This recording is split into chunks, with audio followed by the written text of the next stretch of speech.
You're listening to audio from the Decidedly podcast. For more information, find us on Instagram at Decidedly Podcast.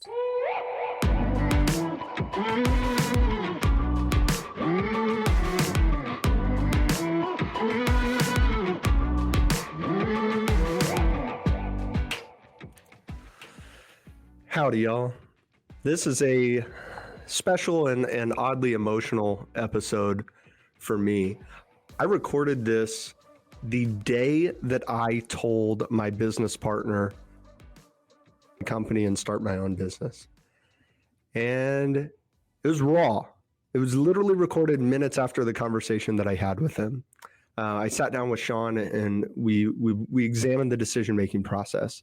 And I felt like if I'm going to be here and be authentic with you as listeners and share with you the decision-making tips that I've learned from other people, from my career, and from observing everything that I've seen and observed in the line of work that I'm in, I need to use myself as an example and allow you to learn from the decision-making opportunities that I have in my own life. So I sat down in the office with my business partner, and this is a guy that I've known since either day one or day two of my life. And I sat there, I told him, hey man, I don't want to be business partners anymore. We had a conversation about it. I walked down the hallway, sat down with Sean, and this is the results of that. So this was recorded some time ago. We're bringing it to you now. I hope you enjoy it, but more importantly, I hope you learn something from it and can use this to defeat bad decision-making in your own life. As always, I'm Sanger Smith with my dad, Sean Smith, and this is Decidedly. So I made a pretty big decision. You made a big decision. Yeah. All right, let's hear it. So I made the decision to, right in the middle, you gotta have a Diet Coke right now. Okay, ready? This is a... I'm not cutting this. No, go ahead. I didn't want to open... I had to open my Diet Coke. You had to. I did. I want to hear your big decision. All right. While I have a refreshing beverage. I'm glad you'll be caffeinated for this. I will be caffeinated. Caffeinated sounds like a cattle raising term. What? What did you say? It sounds like a term a rancher would use. Caffeinated? Uh-huh. Hey, we're going to get caffeinated this spring. All right. No, I got it. It took me a minute. Oh, all right. I guess I get it. Okay, all right. I'm sorry for that. Yeah, hey, what? I'm all about quantity, not quality. On your jokes? On my jokes. I've known that for a while. Yeah, well, you got to pick one. A volume shooter, they say. Yes. No, I made the decision to leave. I'm obviously partner in a business, and I chose to leave that business and start my own. Okay. And that decision became finalized, and okay. We'll probably air this many months down the road from now, but I thought, why not talk about that decision? Let's hear it. What precipitated that? What caused you to even start thinking that you would do that? Because you were already a partner in a business. Yes. What caused you to think about it? Not what caused you to decide to do it, what caused you to think about it. Yeah. The first time I ever thought about it was, candidly, out of a disagreement that we had. Okay. On how to deal with money. What do you mean, how to deal with money? So there was, we had a situation where we just needed, not that the company was in any sort of financial trouble at all or even close to it, but it was, hey, we need a short-term infusion of cash. That happens. Yep. And the solution was, well, let's just all kind of cut our pay by, 10% or 20%, whatever it was at the time. Okay. Let's cut our own pay. And now that seems on the surface reasonable. And well, you have different pay. You have different pays, but 10% for me, 10% for you. We're in good shape. 10% for everybody. Okay. All right. Yeah. And, I had a disagreement on on how that went about. My position was, I think we should do a traditional cash call, and Based we on should have equity based on ownership. equity ownership.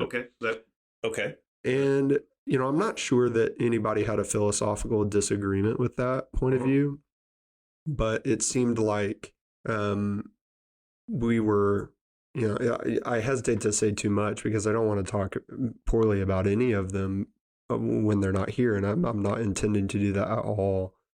But there was just a disagreement on how seriously we should follow what I believe to be the appropriate approach there. Okay. So it sounds like basically you wanted to take an equity allocation on an infusion of cash. They wanted to do a salary base. That was it. Okay. And that's not that important in the grand scheme of things. Okay. In fact, what was interesting about it was that the dollar amount to me, based on my ownership, was basically identical, regardless of which way we did it. But it was a sure. Okay, but it was a philosophical I didn't approach. know that. I didn't know that going into it, and I didn't really care because that wasn't what brought it. It wasn't that I said, "Oh, I should be paying." So less. why was that such a big deal? If the money was about the same, it was just you didn't like the approach? Because the way that I looked at it was, what if it was much worse? What if it was a lot more stressful situation? What if things were not as good? What if we didn't get along? What if all of these other bad things happened? Mm-hmm. Would we just take would we kind of So that concerns you about the decision-making process? I thought the decision-making in that moment was kind of, let's just look to see what's the easiest thing to do, the least disruptive, and do that. Right. Whereas I look at it and said, I would rather make a harder decision now so that we don't have to make a really. Okay, so that was one of the precipitating factors. That was the first thing that ever made me think of it. Okay. And prior to that instance, I had never thought of it. It had never crossed my mind. At that moment, that's when I thought of it. What else happened? And so there were a few other scenarios like that, similar. And, it's been, the first one happened over a year and a half ago. So it's kind of, the details are a little bit fuzzy to me, and I've kind of probably blended. It's one of those things like that quote that says people don't remember what you say, but they remember how you feel. Yeah. How you made them feel. And so my take is that while the details were not important, you felt some way that caused you to question whether or not you wanted to be in that partnership. Yeah, it was purely whether it was your opinion wasn't valued, or there was a philosophical difference in approach and how you wanted to approach either decision making or how those were arrived at. Is that fair enough? Yeah, like at first, I was probably pretty emotionally charged in the thinking of, and even considering it. And what I mean by that is, like, I would imagine that most people who've gone through a partnership split, although maybe the ultimate decision wasn't made out of emotion, like the first time you think about it is probably emotion, in the same way that firing an employee is really emotionally charged. Yeah, it shouldn't be the actual act shouldn't be emotionally charged, right? If you're firing someone out of anger, that's not good. But the first time you ever think about firing someone, you're going to have emotions because you don't want to be doing that. Well, I mean, your emotions are pretty much a poor decision-making framework. Yeah. And so you need to really get out of that high emotional state, whether it's a high energized, angry, or high low state, something like that. And so I think you'd want to make sure that you're out of that kind of state either way. Yeah, and I did. I had to really be careful with that because, and that was a challenge. Like I knew, hey, you know what? Just leaving because I'm frustrated is probably not a good idea. And I can't just leave because I'm mad. And well, but here's what's interesting though, because you brought up employee, severing a relationship with an employee, firing an employee. You shouldn't do that at emotion. I agree with that. I remember somebody told me one time that the best time to fire somebody is the first time you think about it. Yeah. And and I always go back to that. And that while that may not be technically true, it always seems right afterwards because it's that event that causes you to think about it. And so that's what's important about that event, is that that's the driving factor in the decision making, but it causes you to then reflect on, what are the reasons? Is this a good fit? And so I'm guessing that was the triggering event for you. Yeah, that was exactly what happened was, that wasn't the main reason a year and a half ago and why I ended up making the decision last week. That, Right. But that's what caused the first thought. And then it became harder to ignore other things. So, similar to an employee, it's like, I'm going to fire John because he was, he underperformed or he lied to me or he did this or what. Right. Well, then every other little thing that John does is going to be under the microscope of. So when you look at, so that was an event, there were other events, I'm guessing, that caused you to then reevaluate. How did you come to the decision then to do it? Yeah, And when did you decide? It was really hard, I mean, when I first started thinking about it, I didn't. I remember sharing with a close group of friends that I felt could maintain that confidence or confidentiality, and I shared it with them as soon as I felt it. And I remember what I said, and I said, "I'm mad that I feel this way. Like I'm mad because you're disappointed. Yeah, I was like, I don't want to even be thinking about this. I don't want to be thinking about this, but now I can't stop myself from thinking this. And the longer it went, the more I would think about it, and the less emotional it got over time, as far as my emotions towards other people. But the more emotional I got with my emotions about the situation, where I'm like, man, I really am just very disappointed, like you said. And so, in order for me to get to a decision, I felt like I had to go all the way through. I had to no longer feel those emotions, or at least, I think it started with wanting to not feel them, but I had to work through fully understanding those emotions and reconciling with them.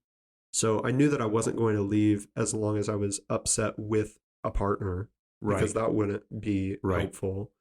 And I wasn't going to leave as long as I felt this sort of disappointment around the feeling in the first place, because then I felt unsure. It was like, well, what do I logically think if I can remove this emotion? So although I don't want to be questioning the partnership, I am. So now let me actually think it through, because as long as I was caught up on feeling disappointed in thinking that way, I wasn't allowing myself to actually think it through. Right. Yeah, I was actually allowing myself to discount the severity of the decision, thus not make a decision. Right. So I was able to say, well, I'm disappointed, therefore I don't want this to be true, so I'm going to ignore it. Did you find that maybe you went through some of the stages of grief? Because you're losing a relationship when you take a partnership and you sever it, right? Yeah. I mean, you're losing a relationship. No, I think I definitely did not think of it that clearly going through it, but I can see that looking back, for sure. Where you're angry. Yeah, it was obvious I was really upset at first. Yeah. And then there was definitely denial in there. I don't know the stages of grief, not like the back of my hand or anything, but I didn't get to a place of real acceptance until I really knew that I was going to make the decision. Well, it actually in my mind, I told myself, I made a commitment to myself. I said, I'm going to tell my partners on this day.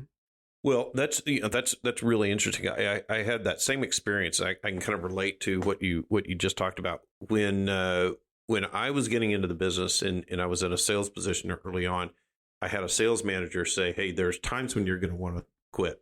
Yeah. He said, "Never quit when you're having a down day. Yeah. Always quit after you've made a big sale, right?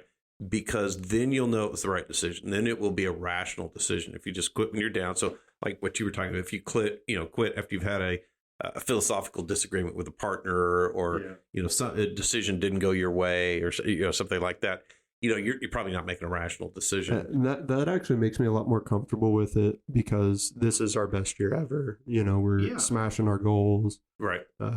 Making more money than ever. Things are going pretty smoothly. It's just there's a lot of positive things. There's a lot of problems that we had with management of the business, or should I really say operating the business, that aren't there anymore. Right. Not like real big problems, but just issues we had. So we like conquered a lot of things together. And so what made you, and I can relate to the fact that once you decided to do it, then it's hard to get out of your head. I remember when I looked at selling my business and I thought about it, I could never not know I was going to do that. And so it began to color decisions that I would make that may not have been the same decisions I would have made if I hadn't known I was going to sell my business. Yeah. And so then you have to just push yourself forward to say, okay, now I've got to set a time frame. Yeah. Because you can't unknow it. No, you're exactly right. Yeah. Like once it became there was a point in time where it started to come into my head as I was making what should have been unrelated decisions or other decisions. Right. They color it all. And I'm going, if I wasn't going to leave, I would do this. But if I am going to leave, I would do this instead. And once I started thinking that way, I was like, well, now I have to. Yeah, you can't stay in that state very long because you're not going to be making quality decisions. I don't think it's ethical either to do that. Well, it's not in anybody's best interest to be in that state. You're not making decisions that are helping your team because you're thinking, well, if I'm going to leave, I'm going to do something different, or what would I do here? And you have to it really puts you in a place that challenges your integrity, and I don't think that's a good place to be. No, I didn't like it at all. Yeah. So you want to travel through that space very quickly. Yeah. I mean, it's unavoidable. So you have to decide, then you have to act. And so there is going to be this unavoidable period of time, but that can't drag on. No, I tried to make that as short as possible. Right. It's just like in any relationship. If you knew you were going to end a relationship with somebody on a personal level, you can't just let that carry on with you knowing you're going to end that relationship. You're not going to be treating them, with the honor they deserve. Yeah, no, you're totally right. So, it's interesting, we talk a lot about decision making, and I feel like that's what I do every day with clients is help them make better decisions. This is probably the most significant. Did you have a framework that you went through that caused you to say, oh, like a Franklin T. Here are the pros and cons of staying. Yeah, I mean, I going, or how did you go about it? I feel like I really did every single possible one.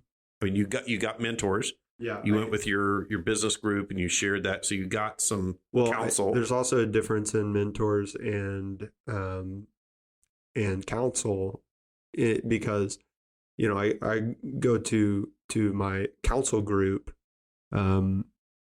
really almost exclusively to be able to talk it through out loud. Right. And not because I wanted them to give me advice. Right. Because sometimes they'll give really not good advice sometimes. But I know that I actually want to talk to them because they're not going to give me advice. Yeah. And that's tricky, it's like. Did you find some of them trying to give you advice on it? No.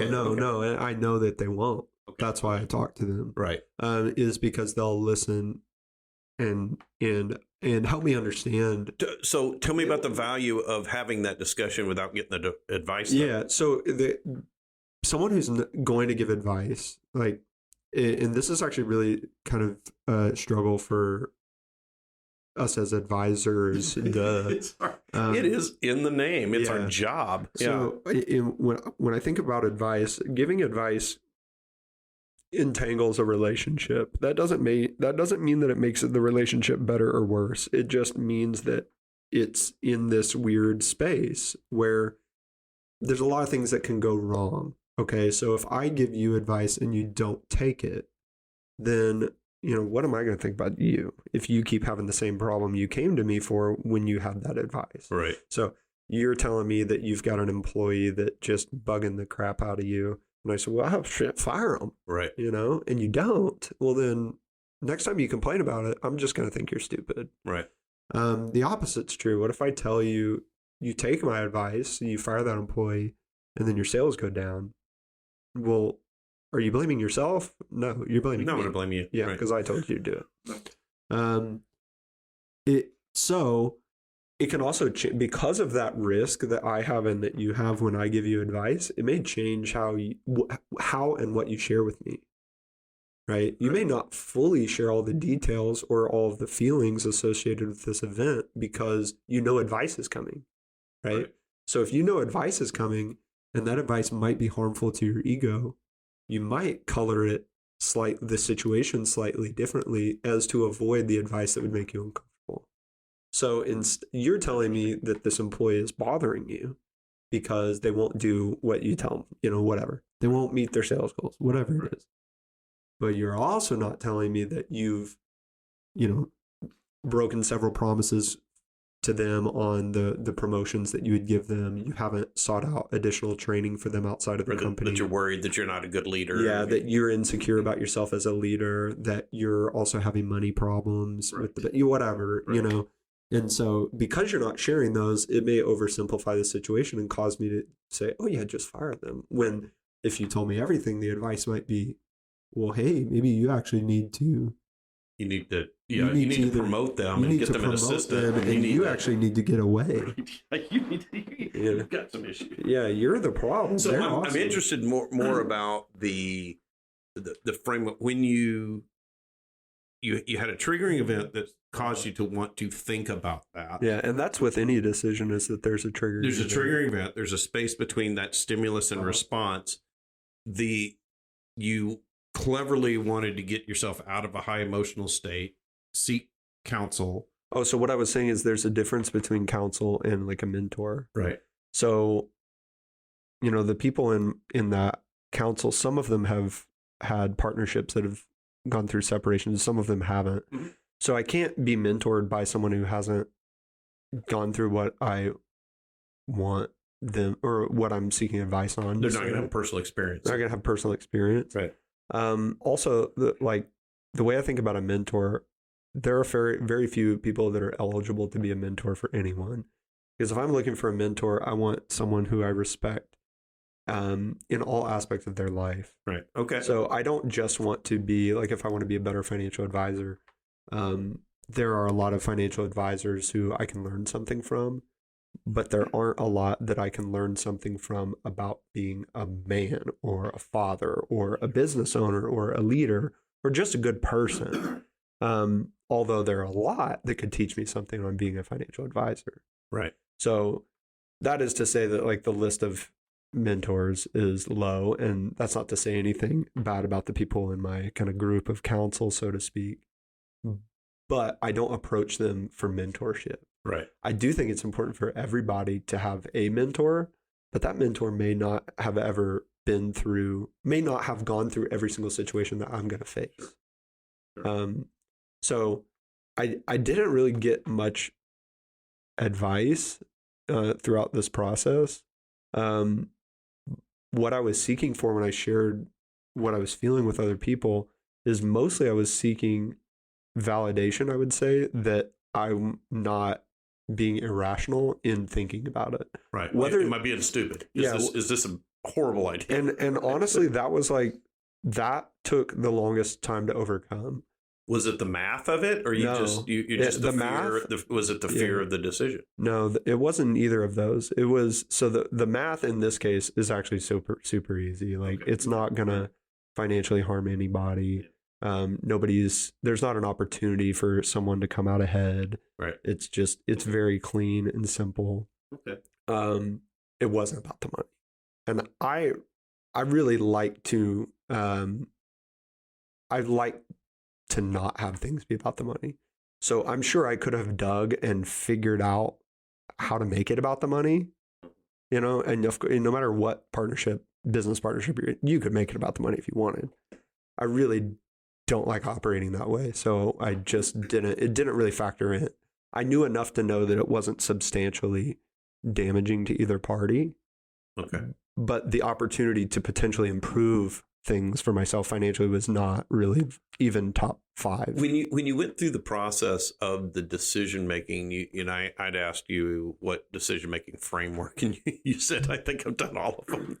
Yeah. Was there one that you found the most helpful outside of the mentor and wise counsel part of the decision making? did you find, and it apparently wasn't it wasn't a math decision. Did you find any of the decision-making framework or exercises the most helpful, or were some the least helpful? So remember when we talked to Celeste, and she talked about having what she referred to, I believe, as alignment of 3 different areas. Yeah. So like what she knows to be true, like logically, what she is intuitively like called towards, and then what she feels. Okay. Right. And that's how she would make decisions. And so for me, it was like, I think that coming up with that I was intuitively called first. There's something in your gut. Yeah, right. Because otherwise I wouldn't have thought of it ever. Right. Right. So it's the fact that it even became a conscious thought at all that's intuitive. Right. And so the longer that thought lingered, the more clear it became that was what that part of me was deciding. Okay. Then as I examined like my feelings, like, okay, well, I feel at the beginning, it was mostly like negative feelings about staying. So I started to think about, well, what if I decide to stay, how do I feel? And I did not feel good. I felt, it made me feel frustrated. It made me feel like hopeless. It made me feel this like loss of control. And so I had to start to think, well, what do I feel when I leave? And it was mostly positive emotions. It wasn't negative emotions. So I go, well, then now what's holding me back? If my intuition is saying to leave, and my feelings, I can only associate positive feelings with leaving. Right. Why have I not made a decision? And it was that thinking, the cognitive side. Okay. And it was, well, I don't know that it's the right decision. And part of that is just my brain. Like, can you ever know that it's the right decision, or did you find that you could, or did you find that was unknowable? Well, I think that you can't know, but I had to. You'll know in hindsight. Yeah. Well, maybe. Yep. I think because you won't know what it would look like had you not done. You'll never know what the opportunity cost really was. So I think that actually I was mistaken for a large part of the decision process. What do you mean?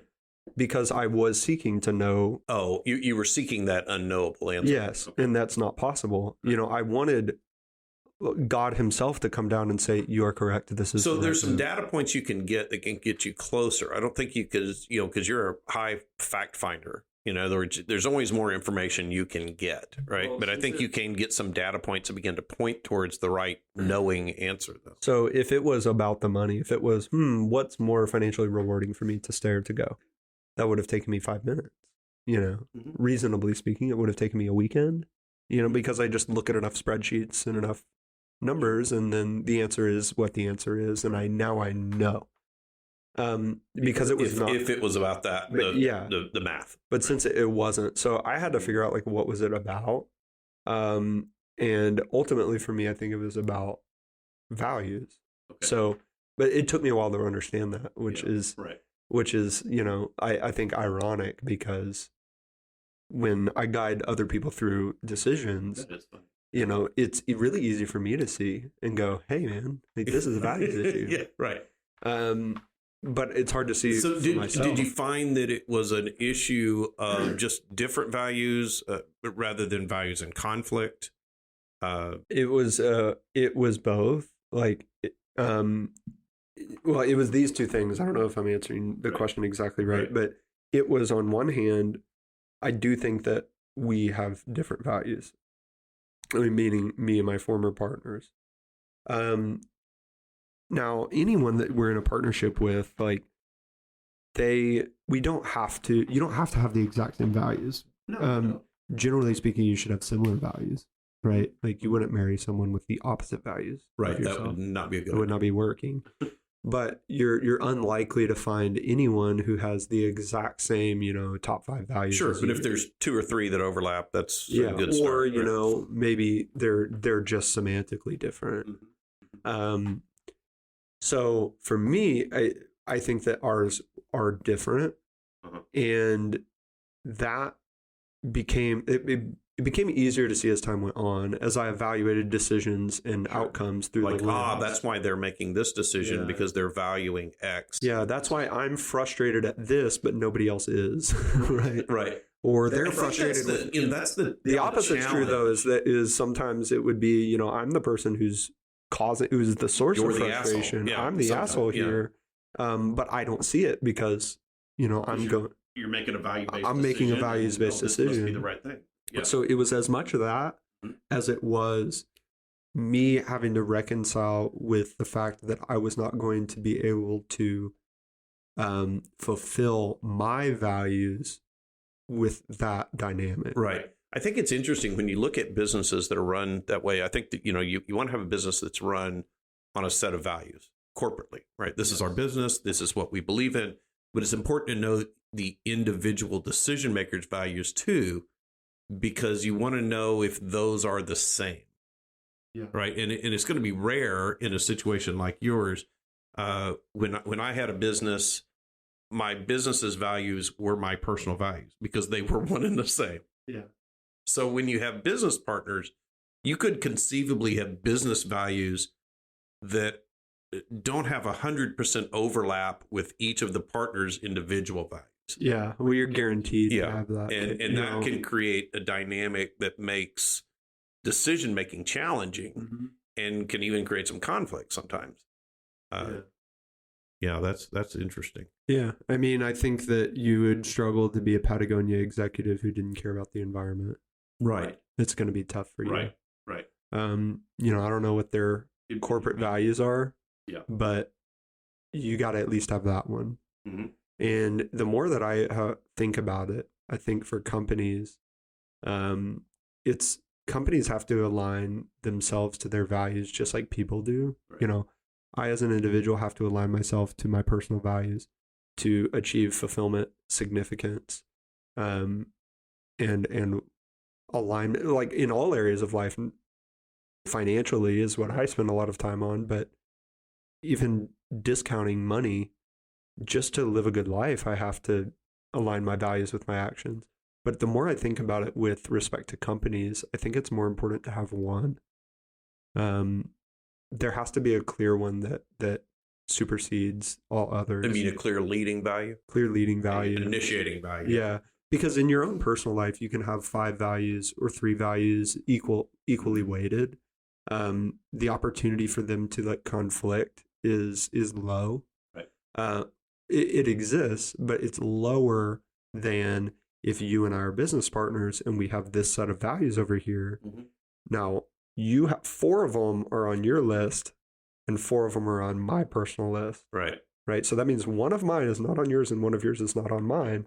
Well, when it comes a decision that's different, I can justify it based on one of our values, and you can make the opposite. Yeah, we're still both we could be on the opposite ends of one issue. We're both still going to be able to justify it with our values, but you're going to wonder why I'm more drawn towards this, and I'm going to wonder why you're more drawn towards that. But it's because that uncommon personal value is mine. Yeah, I think you're right. I think when you look at having an initiating value on a company, that's their sort of guiding principle, I guess, would be singular. I think that's and I like having a vision is important, but I would say that there's got to be a value embedded in that vision.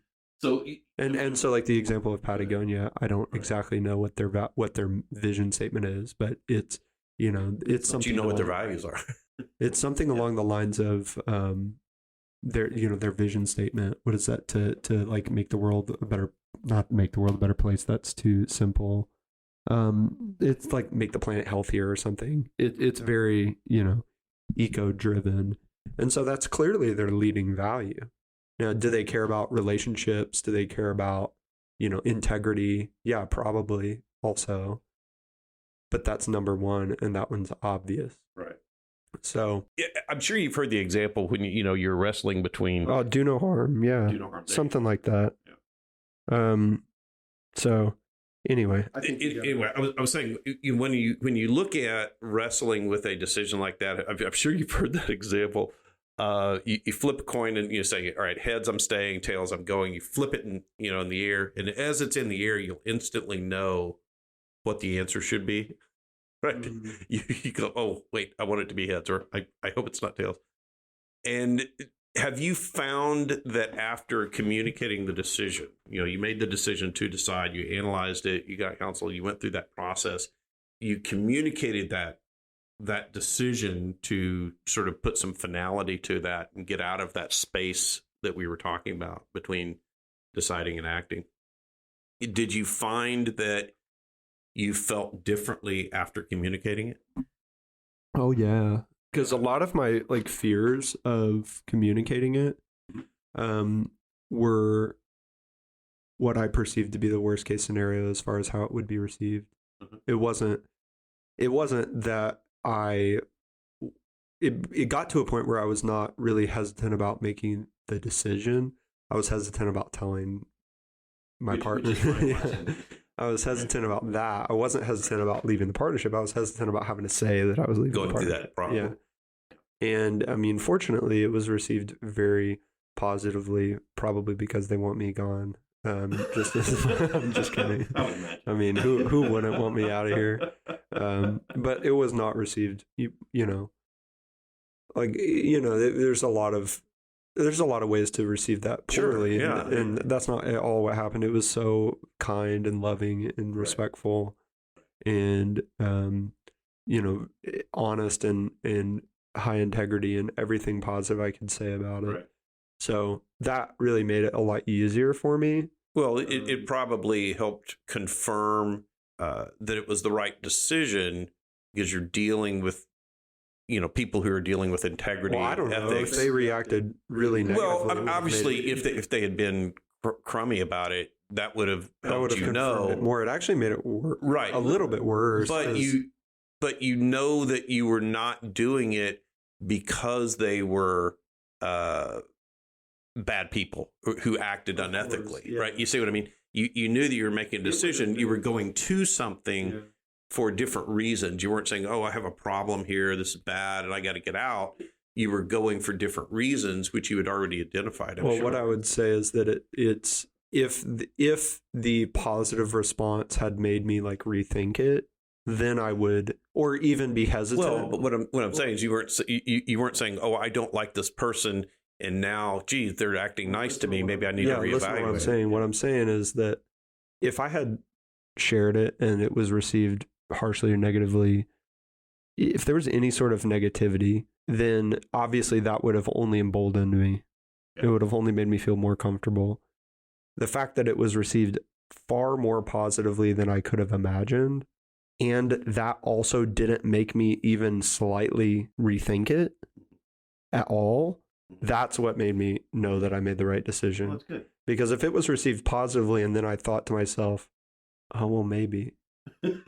Because that came up. What am I doing? Yeah, it came up. I mean, of course it came up. It was like, well, what about this instead? What about this? Could we do it this way? Could we restructure? Looking for ways to and there was nothing. A different solution. Yeah, and it wasn't that I was unwilling to hear it. I was like, I mean, sure, you can share that with me, and I would hear it and go, yeah, no. Well, and that's the danger sometimes about making decisions where it is about the money. That you go in and say, well, I'm going to separate from this partnership, and they say, well, what if we threw some more money at you? And you go, oh, okay. Well, that's probably a tough way to go through life. A lot of people do it. People do it. I can't imagine that that's a happy way to go through life. No, but a lot of people are not happy. Yeah. A lot of people do that. Yeah. I mean, lots of people make purely numbers-based decisions, and purely money-based decisions. And no, I can't imagine that. Yeah. Well, there's no end to that, though. I mean, there's no end game. Yeah. You never have enough. No. There was a poet who, and I wish I knew this off the top of my head. He wrote about what he dreamed of having. And essentially what he came to, after talking to rich people and this and that, is he wanted to simply have enough. And what he meant by that was there wasn't enough, wasn't a measurable amount. It was an attitude of saying, this is enough. The friends I have are enough. Yeah. The family I have is enough. The house I have is enough. And, that's like a really zen way to be every day. The amount of money you need is enough. Yeah, but I'm glad that I wasn't tempted to think any differently. Yeah. Because when it came to the money, it was like, yeah, no, I have enough, and that's not because I've got millions and millions of dollars. That's because I just didn't want to think that way. Yeah. I'm glad you shared that. That's good. Thanks. So, did I mess up? This is a bad decision. I think you really screwed the pooch. Yeah. Right. I should have talked to you before. Yeah. No, thanks for sharing that. That's good.